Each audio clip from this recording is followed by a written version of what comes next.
Assalamualaikum warahmatullahi wabarakatuh. Halo teman-teman, kembali lagi di channel Rida Andira.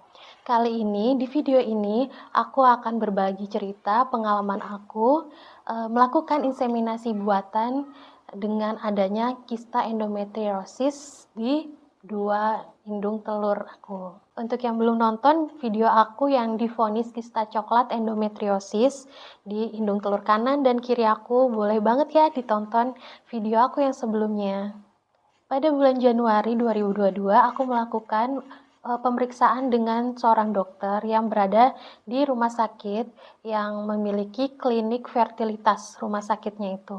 Oke, di sana aku divonis oleh dokter dengan memiliki kista endometriosis atau kista coklat di indung telur kanan dan indung telur kiri aku. Di sana aku membawa hasil HSG yang pernah aku lakukan sewaktu sekitar setahun atau 2 tahun lalu.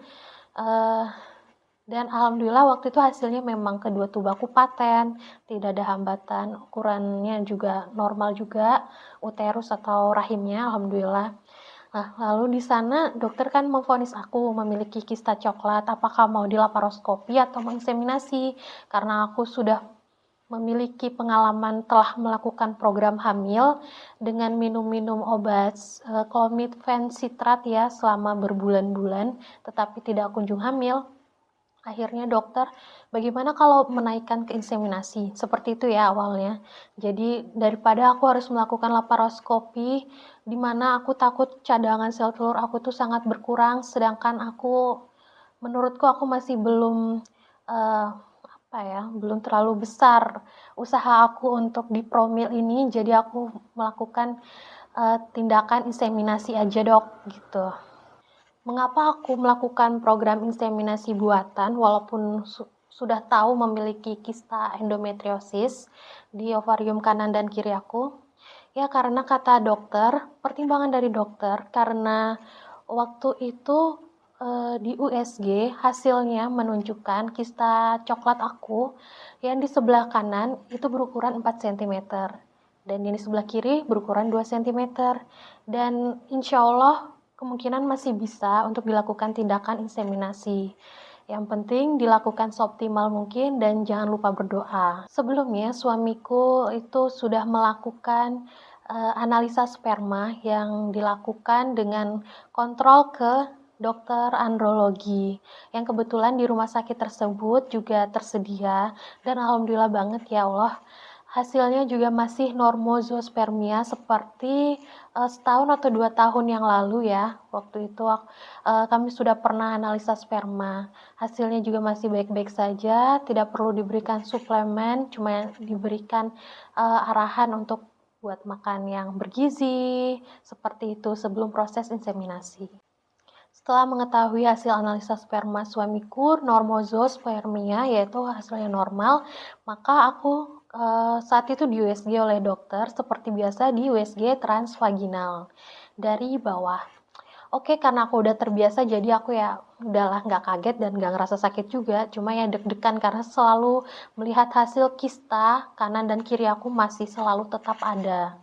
Saat dokter melakukan USG transvaginal, dokter masih melihat ukurannya masih juga tetap, masih dengan 4 cm dan 2 cm, di mana di bulan sebelumnya yaitu di bulan Januari aku memang sudah pernah ke dokter tersebut, memang dinyatakan ada kista dan ukurannya segitu. Alhamdulillah nggak bertambah di bulan Februari saat aku inseminasi ini.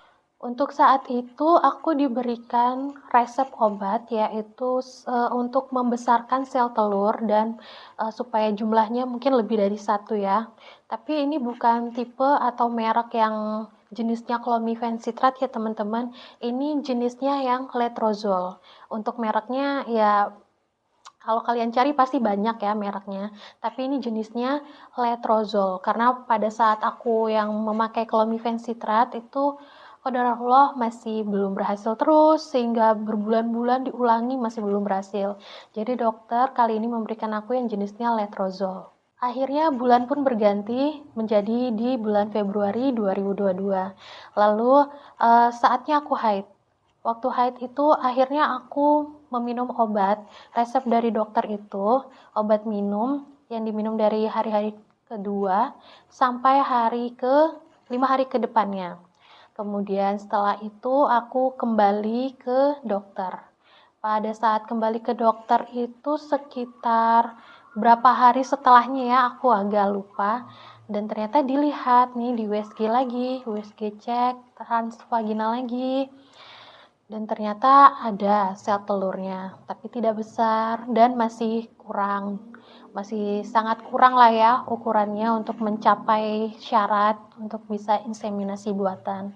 Akhirnya dokter memberikan aku resep yang harus diambil, ditebus di apotek, yaitu Gonal F, yaitu obat suntikan hormon yang disuntikan ke perut bawah aku ya nantinya. Itu namanya Gonal F. Awalnya aku diberikan yang dosis 150. 150 itu tapi nggak langsung disuntikan semua teman-teman. Jadi itu ada tahapannya. Setelah aku mengambil resep, udah dapat obatnya, akhirnya aku disuntikan Gonal F yang tadinya ukurannya 150 IU, aku diberikan dosisnya hanya 75 IU saja satu harinya itu. Di waktu itu aku masih ingat jam 12 siang. Lalu perawatnya juga memberikan aku pengetahuan dengan suamiku, besoknya harus disuntikan lagi ya Pak, gitu. Harus disuntikan lagi di jam yang sama. Suamiku dikasih pengertian atau pembelajaran bagaimana cara menyuntiknya, seperti itu. Karena kan kalau untuk setiap hari disuntikannya di rumah sakit, itu agak sulit ya teman-teman bagi aku, karena suamiku kan kerja dan dia juga susah ya kalau izin terus tiap hari, dan jarak dari rumah ke rumah sakit itu juga lumayan jauh ya teman-teman. Jadi akhirnya suamiku lah yang menyuntikan keesokan harinya dengan dosis 75 IU. Datanglah hari pada saat suamiku harus menyuntikkan suntikan itu ke perut aku. Alhamdulillah semuanya berjalan lancar, nggak sakit kok teman-teman, cuma ya kaget aja dan takut karena suamiku bukan orang medis, jadi lebih ketakut bukan kesakit. Alhamdulillah banget. Kemudian keesokan harinya kita harus kembali ke rumah sakit tersebut bertemu dengan dokternya. Lalu aku di USG transvaginal lagi. Di USG untuk mengecek apakah sel telurnya udah berkembang, bertumbuh atau menjadi lebih dari satu. Alhamdulillah banget, ternyata ada teman-teman. Dan itu juga alhamdulillah ukurannya bertambah besar dan juga jumlahnya juga lebih dari satu. Tapi dokter juga bilang karena ini masih kurang ukurannya ya Bu, dan harus harus ditambah lagi dosisnya gitu. Sebenarnya sih agak takut ya karena disuntik-suntik terus, dan ternyata kali ini aku dikasih suntikan yang beda lagi, namanya Pergoveris. Mungkin karena sel telurku tuh membandel ya, karena ada kistanya, jelas karena ada kistanya, jadi pertumbuhan sel telur aku itu jadi lambat, berkurang. Karena kata dokter, areanya itu, suasananya itu udah nggak sehat kalau ada kista, apalagi di kedua indung telur aku. Jadi teman-teman, bagi kalian mau inseminasi buatan dengan yang memiliki kista, lebih baik dikonsultasikan ya dengan dokternya, bagaimana baiknya, apakah inseminasi buatan cocok. Nah, karena kalau aku kata dokter di awal cocok, masih memenuhi syarat, ya alhamdulillah aku lakukan. Walaupun pada prakteknya ternyata masih kurang terus nih dosisnya, karena ukurannya masih kurang standar terus gitu. Memang membesar tapi masih kurang standarnya. Akhirnya aku diberikan resep lagi untuk diambil ke apotek obatnya, yaitu namanya Pergoveris. Kali ini bukan yang 75 IU lagi yang disuntikan. Kali ini aku disuntikan yang langsung 150 IU. Setelah dilakukan suntikan perut injeksi Pergoveris yang 150 IU di perut aku, saat itu dokter memanggil aku kembali dan eee, memberikan resep aku untuk dibawa pulang, yaitu injeksi Gonal F yang 150 IU lagi. Katanya karena ini memang, apa ya, ukurannya masih kurang dan jumlahnya juga tidak sebanyak seperti yang sudah kita harapkan, yaitu, kalau bisa ya sekitar 4 lah ya, kalau enggak karena kan udah banyak nih yang disuntikan, ternyata enggak seperti itu teman-teman hasilnya, hasil USG transvaginalnya. Memang membesar ukurannya tapi masih kurang. Jadi memang harus diberikan, apa ya, injeksi yang berbeda berbeda jenis gitu, yang tadinya Gonal F, habis itu diberikan lagi Pergoveris supaya entah itu maksudnya dokter bagaimana aku kurang tahu.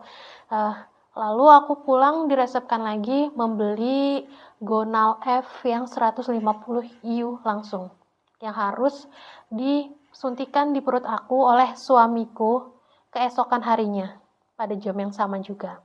Baiklah, kami membawa pulang Gonal F dengan segala es batu ya, karena di perjalanan kan takutnya sudah tidak mendingin lagi, dan karena obatnya itu kan harus dingin ya, cairan suntikannya itu harus dingin. Terus aku pulang, nggak ngerasain apa-apa sih dari suntikannya itu ya pada saat itu. Ya, cuma takut aja kalau disuntik sama suami ya. Dan terus keesokan harinya di jam yang sama, akhirnya aku disuntik dengan Gonal F itu juga, tapi langsung 150 IU. Ya, agak takut ya, tapi gak apa-apa sih.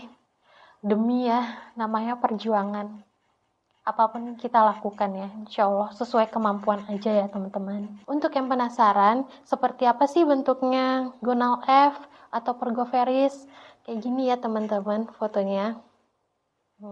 Ini adalah salah satu dokumentasi aku yang memang aku dokumentasikan ya untuk menjadi kenang-kenangan bagian dari perjuanganku dan suamiku. Keesokan harinya, aku kembali lagi ke dokter untuk USG transvaginal untuk melihat perkembangan cek sel telur aku. Alhamdulillah, pada saat ini aku merasa sangat lega karena dokter pada saat USG itu menyatakan ini ukurannya alhamdulillah sudah sesuai syarat, udah memenuhi syarat. Karena syarat untuk dikatakan sel telur itu matang atau besar sesuai yang diharapkan itu yaitu 18 mm, yaitu sekitar 1,8 cm. Nah, alhamdulillah dari beberapa sel telur aku, kalau nggak salah ini ada 4 ya teman-teman. Nah, pokoknya seperti inilah ya. Ini ada 4 sel telur. Yang pertama itu ukurannya yang besar 2,15 cm teman-teman. Yang kedua 1,86 cm. Nah, ini yang dua ini udah banget mencukupi ya. Lalu yang keduanya lagi itu ukurannya 1,94 cm. Nah, yang keempat itu 1,65 cm. Jadi kalau nggak salah berarti ada 3 ya. Nih ada 3 yang memenuhi syarat. Alhamdulillah banget. Kalau ditanya gimana sih kista aku pada saat dilakukan injeksi-injeksi obat tersebut, ya kista aku masih tetap seakan dia tidur tapi tetap mengganggu. Jadi ukurannya tetap, alhamdulillah nggak ada kayak membesar atau seperti apa. Entah ya karena kan memang itu injeksinya itu dalam beberapa hari.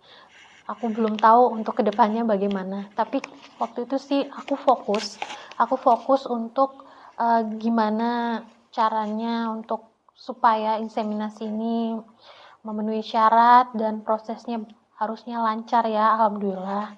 Dengan segala jungkir balik harus bolak-balik rumah sakit, harus bolak-balik suntik, resep yang harus injeksi yang harus ditambahkan berkali-kali sampai akhirnya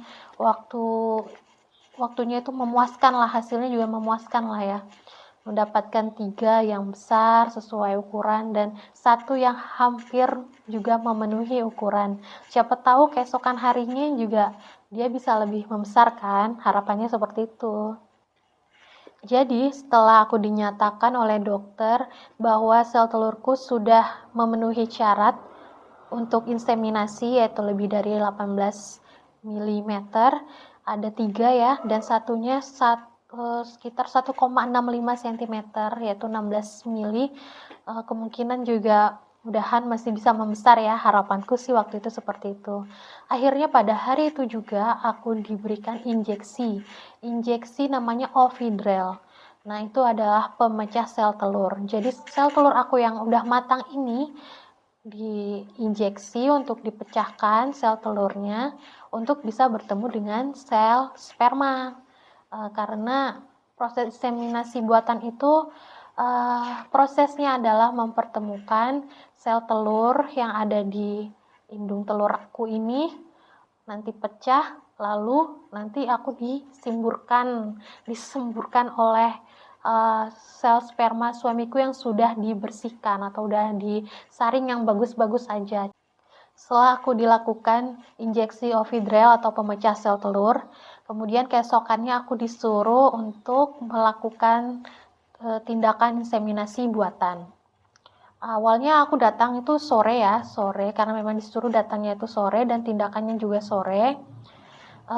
Jadi suami aku duluan sih yang disuruh masuk ke lab untuk mengeluarkan spermanya dia.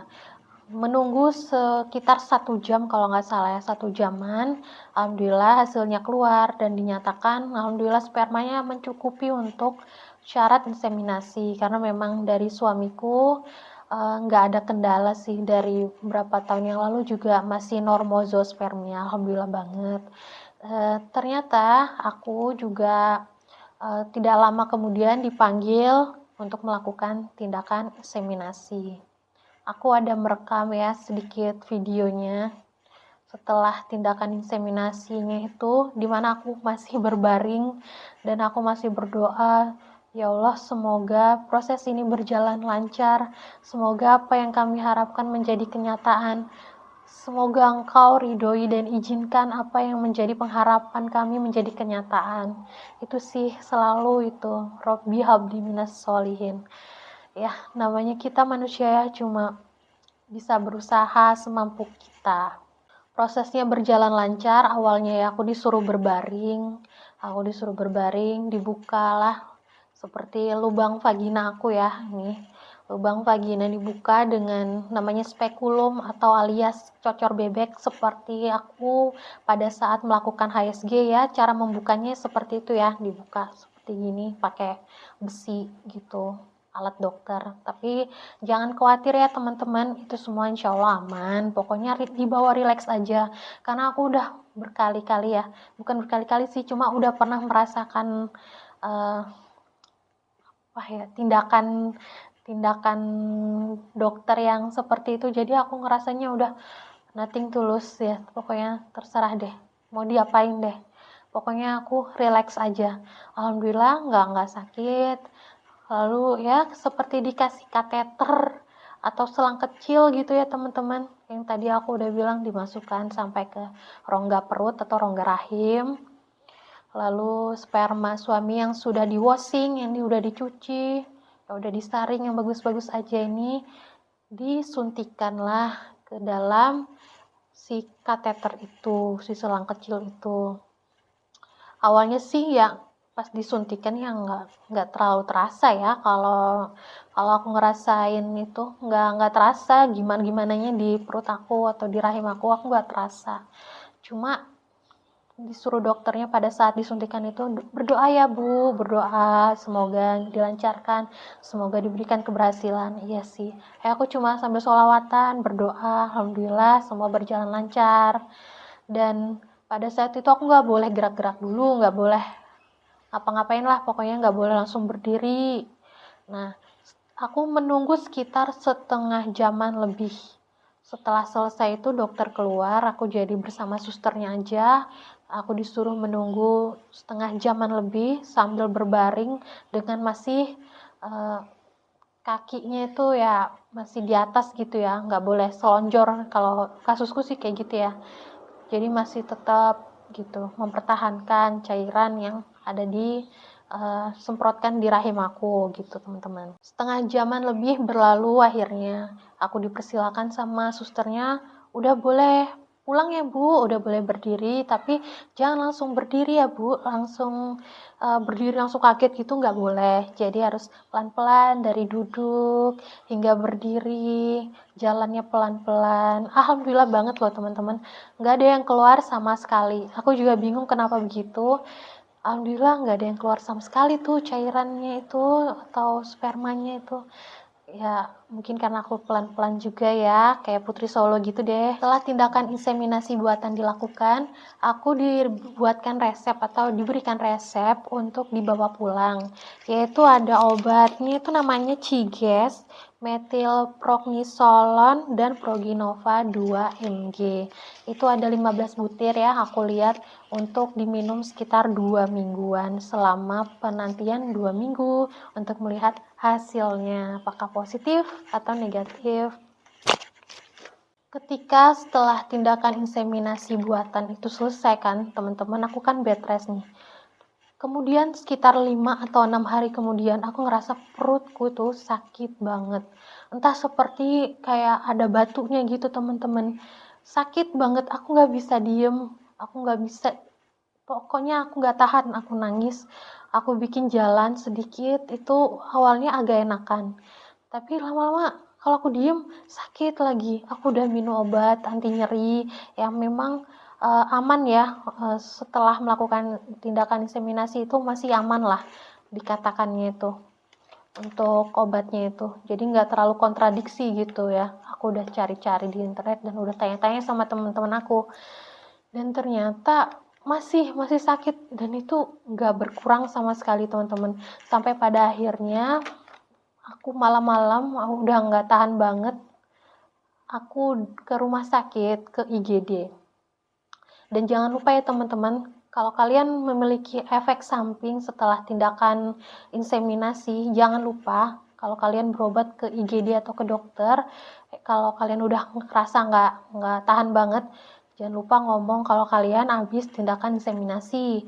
Jadi nanti perawatannya itu nggak dikasih obat-obatan yang bisa menjadi kontra nih sama obat-obatan yang dari setelah inseminasi itu. Kan kita masih minum obat juga, terus juga kita kan masih melakukan penantian 2 minggu itu kan teman-teman, takutnya berpengaruh obat itu sama hasil yang pengen kita harapkan itu, takutnya malah kontradiksi. Jadi jangan lupa kalian ngomong sama dokternya itu, saya habis melakukan inseminasi buatan, 5 hari kemudian kok saya sakit perut gini, karena perut aku tuh kembung banget, begah banget, aku gak bisa ngapa-ngapain, sakit banget seperti ada batu atau anginnya gitu teman-teman. Akhirnya kata dokter, oh mungkin ini efek dari tindakan inseminasinya, karena satu gini teman-teman, karena aku memiliki kista di 2 ovarium aku, 2 indung telur aku. Kemungkinan kebegahan dan kekembungan itu adalah efek dari karena aku memiliki kista itu juga ya. Jadi dia kayak memberikan efeknya sebegitunya di badan aku. Jadi pokoknya banyak banget suka duka, keluh kesah, dan pelajaran yang aku ambil ini ya teman-teman. Aku nggak menyesal, tapi ya aku merasa aku harus kuat. Oh ternyata seperti ini ya program hamil dengan kista. Kalau kistanya masih belum diambil itu ya ternyata banyak efeknya, itu masih ada efek ke depannya. Walaupun prosesnya berjalan lancar, ternyata ke depannya aku ngerasa ya ampun sakit banget teman-teman. Aku diberikan obat suntik untuk ngilangin sakitnya, ngilangin kembungnya. Alhamdulillah aku nggak mau sampai dirawat teman-teman, karena ya tahu sendiri ya, karena aku harus bed rest dan aku takut tercampur obat-obatan lagi dari rumah sakit gitu. Aku jadi mending saya rawat jalan aja dok, saya mau pulang aja, sakitnya udah agak berkurang kok. Alhasil aku pulang dan aku diberikan obat-obatan seperti aku diberikan obat ranitidin, habis itu dikasih obat Skopma Plus, yang aku nggak ngerti deh itu apa ya. Terus dikasih obat seperti Milanta gitu juga ya teman-teman. Kayaknya aku juga ada asam lambung. Nah itulah teman-teman, suka dukanya dari program inseminasi buatan ini bener-bener ya. Aku jadi ngerasanya tuh sakit banget, begah banget, dan perutku kembung banget, aku nggak bisa ngapa-ngapain. Alhamdulillah, yang penting udah dikasih tahu ke dokter yang di IGD bahwa aku habis selesai tindakan inseminasi, mereka udah ngerti obat-obatan apa yang aman buat aku konsumsi. Itulah teman-teman pengalaman aku melakukan program inseminasi buatan di rumah sakit yang memiliki klinik fertilitas yang menangani ketidaksuburan bagi para pasangan suami istri yang menunggu buah hati. Kalau dibilang prosesnya alhamdulillah lancar, aku seneng banget juga, suamiku juga normal spermanya dan sangat mencukupi untuk program inseminasi buatan yang aku lakukan kemarin itu, dan juga sel telurku juga berkembang, alhamdulillah ada 3 yang memenuhi syarat ya. Pada saat USG terakhir itu jumlahnya ada lebih dari 1 dan ukurannya juga memenuhi syarat. Besar harapanku untuk bisa berhasil di program inseminasi. Walaupun aku memiliki kista endometriosis, ya dengan segala keoptimalan dokter memberikan obat-obatan dengan dosis yang sesuai untuk aku, semuanya alhamdulillah berjalan lancar. Nah teman-teman, setelah tahu proses inseminasi tindakannya itu bagaimana, sekarang pasti lagi penasaran kan berapa biaya inseminasi buatan yang aku lakukan. Pastinya di setiap rumah sakit beda-beda ya teman-teman, dari rumah sakit yang lainnya ke yang lainnya lagi pasti berbeda. Kalau untuk aku sendiri, kemarin aku habisnya itu sekitar 11.300.000 lebih ya teman-teman. Nah, tapi setiap orang pasti berbeda-beda. Itu sekitar 11.300.000 itu di luar dari seperti transport dan makan ya teman-teman, udah tahu kan pasti. Jadi, tapi itu udah termasuk untuk obat-obatan minum, obat-obatan yang suntikan, dan juga obat-obatan setelah tindakan inseminasi juga sudah termasuk untuk biaya tindakan inseminasinya sendiri. Udah aku gabung juga dengan biaya untuk analisa spermanya suami dan konsulnya. Gitu teman-teman. Kalau aku hitung-hitung semuanya sekitar 11.300.000-an lebih gitu ya. Semua kwitansinya masih aku simpan ya sampai sekarang teman-teman, karena untuk mengingatkan bagaimana perjuanganku dan suamiku untuk menjemput buah hati yang sangat kami rindukan ya. Karena udah tau lah ya teman-teman, pejuang 2 garis itu gimana sih jatuh bangunnya, baik mental, fisik, dan juga pasti keuangannya ya kan. Ya pokoknya kita berusaha semampu kita, yang bisa kita lakukan semampunya lah, pokoknya berkali-kali aku bilang semampunya. Kalau misalnya masih belum ada keuangannya, masih belum mencukupi untuk inseminasi, ya nggak apa-apa teman-teman, ditabung dulu. Kalau misalnya pengen USG transvaginal kan masih bisa tuh, kalau mau USG-nya doang untuk melihat, mengecek gitu. Siapa tahu alhamdulillah nggak ada apa-apa kan teman-teman, siapa tahu cuma memang nggak tahu masa subur ya, makanya aku nggak hamil-hamil. Yang penting bisa konsul dulu sama dokternya, dilihat dulu keadaan rahim, hidung telurnya. Kalau nggak ada apa-apa kan insya Allah udah tenang. Kalaupun ada apa-apa, ya jadikan motivasi kita untuk bisa nabung, supaya kedepannya kita bisa kontrol lagi ke dokternya mau program hamil atau mau memperbaikinya dulu, memperbaiki masalahnya itu dulu, ya nggak apa-apa teman-teman. Aku pun juga gitu kok dulu. Awal-awalnya juga aku kayak gitu kok teman-teman. Pokoknya semangat terus ya teman-teman, kita pejuang 2 garis yang lagi berusaha menanti. Jangan lupa berdoa, terus jangan lupa juga ya saling mendoakan juga sesama teman pejuang 2 garis. Memang berat ya, apalagi kalau kita cerita dengan segala masalah kita, saling bertukar cerita itu, ya ampun, kita yang ngerasa udah paling sedih banget, ternyata kalau kita sharing sama temen lain yang pejuang 2 garis juga, oh ternyata mereka bisa lebih ini ya, ternyata masalah mereka tuh lebih besar daripada kita. Pokoknya jangan merasa paling sulit sendiri, jangan merasa paling susah sendiri. Insya Allah ini ujian pendewasaan diri kita dari Allah Subhanahu wa taala untuk melihat seberapa siap sih kita untuk bisa diberikan keturunan, untuk dipercayakan untuk diberikan tanggung jawab keturunan. Kan tanggung jawabnya itu banyak, teman-teman. Setelah kita memiliki keturunan kan, insya Allah ya dari nafkahnya, dari keperluannya sehari-harinya, tanggung jawabnya kita juga untuk mengajarkan agama ya kan, pokoknya banyak deh. Pokoknya kita ya sekarang cuma bisa sabar sambil mempersiapkan diri. Oke teman-teman, untuk video kali ini sampai sini dulu ya teman-teman, karena aku rasa ini udah kepanjangan banget. Untuk video selanjutnya aku akan memberitahu hasil dari 2 minggu penantian aku setelah tindakan inseminasi buatan. Apakah hasilnya positif atau negatif? Ya pokoknya semuanya insya Allah harus disyukuri ya teman-teman. Dan kalau berhasil itu kan ya kan pasti seneng banget dong pastinya ya teman-teman.